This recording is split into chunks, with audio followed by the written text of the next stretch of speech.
Yo, what's going on, y'all? It's Combo Breaker 99 back on the fight front once again. Just want to do my real quick post-fight thoughts on Dmitry Bivol versus Joe Smith Jr. Not going to be a real long video, but fight went pretty much the way I said it would. Dmitry Bivol, he was able to score a lopsided decision against Joe Smith Jr. and went pretty much the way I thought it would. Dmitry Bivol would just control the fight at mid-range. Even from the outside, he was just going to outbox Joe Smith Jr. with faster hands.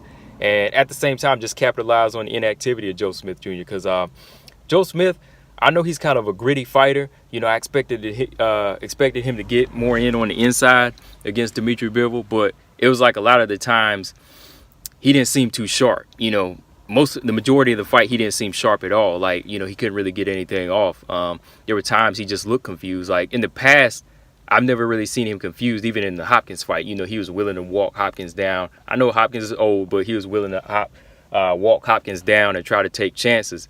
He was eating some counters, but he would still get off. But in this fight, it was like after maybe he tasted a little bit of the strength and power of Dmitry Bivol, he didn't even want to take chances on the inside too much because, like I said in my prediction video, he was going to have to make this a dog fight. He was going to have to get on the inside of Dmitry Bivol at the same time, land that right hand, because his right hand is a little bit of a game changer, and he did have his moments, in rounds 4 and 10, he was able to land that right hand. Like I said, if he lands it, he would get more respect from Bivol. He would really have to, if he can't outbox Bivol, just try to set that right hand up more than once or twice, just go for that knockout, because that was the only thing he was going to, that was probably the only way he was going to get the win. And round 4, when he landed that round overhand right, I could see Dmitry Bivol's legs do a little dance. But, I got to give it to Bivol. He kept his composure and just, went back right to what he was doing, Round 10, there was that little moment again at the bell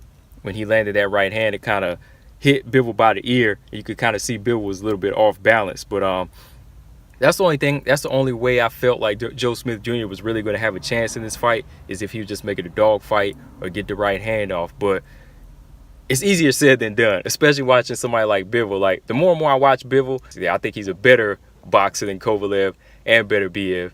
I feel like his only competition really would be Vosdik as far as like a chess match. I feel like Dmitry Bivol, he really likes to play that high-speed chess. When he's in there, he's keeping mid-range. And it looks like he's just throwing a lot of punches. He's just, letting his hands go. But he's really, calculating his shots. He sees his opponent.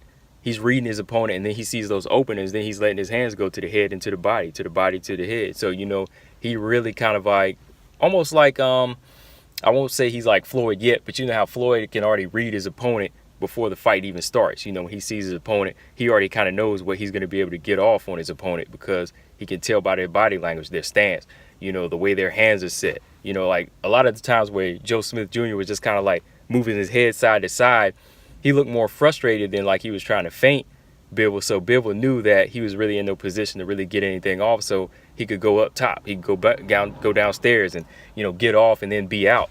And that was just add more frustration to Joe Smith Jr. But overall, man, it was just a good, like I said, high-speed chess match for Dmitry Bivol. I think he put on a, masterclass performance, at 15-0. Like I said, he's been beating a lot of the B-level guys, and he's just showing you again, why he is better than the other light heavyweight title holders. To me, he is. That's my opinion. I would like to see him close the show a little bit more, but going by his size and what he lacks in power and what he lacks in, to close the show, he definitely makes up for it with his IQ. And, to me, if you're able to box masterfully, to me, and you have an IQ, that's more impressive to me, especially for his size, which brings me to my next point, is that I think that Bivol, he should probably take his chance at super middleweight.